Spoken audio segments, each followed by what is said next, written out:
It's 9 o'clock. I'm Faye Barker. The national terror threat level has been downgraded from critical to severe. Home Secretary Jackie Smith said there was no intelligence to suggest another attack was imminent. Police have arrested 8 people over the attempted car bombings in London and Glasgow. Alan Johnston has described his relief at being freed from captivity. The BBC journalist was handed over in Gaza City almost 4 months after he was kidnapped.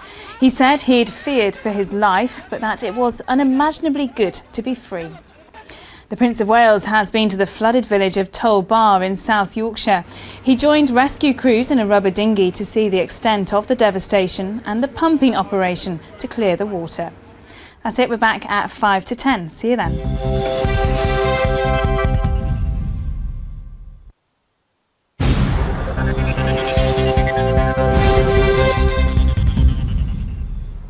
It's almost 10 o'clock. I'm Faye Barker. The national terror threat level has been downgraded from critical to severe. The government said there was no intelligence to suggest another attack is imminent. 8 people have been arrested over the attempted car bomb attacks on London and Glasgow.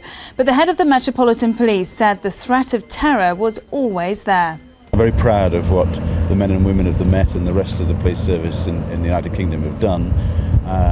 But we're not content because this is a terrible threat, and the loss of life had those bombs gone off would have been awful. Alan Johnston has described his relief at being freed from captivity. The BBC journalist was handed over in Gaza City this morning, almost 4 months after he was kidnapped. He said he'd feared for his life and that it was unimaginably good to be free. Mr Johnston also thanked his family and friends for their support. I had this enormous lift, with colleagues and friends reporting on my story, keeping me up to date with the latest things that the guys in the next room were planning or doing, and at the same time passing on messages from people I didn't know and some people I did know from all around the world. The most extraordinary psychological boost. A musician has been found guilty of murdering the special needs teacher Jane Longhurst. Graham Coote strangled the 31-year-old in March 2003. He was originally convicted of murder in 2004, but it was quashed on appeal later that year. Gordon Brown made a faltering start at his first Prime Minister's questions. In one reply to David Cameron, he said he'd only been in the job for 5 days. In fact, he's been Prime Minister for a week.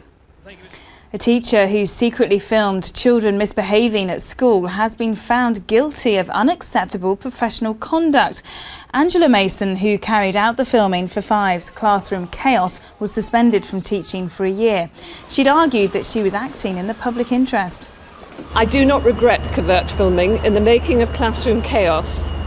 Teachers and parents know that a majority of unruly and disrespectful pupils are blighting the opportunities of a generation of our children who want to learn.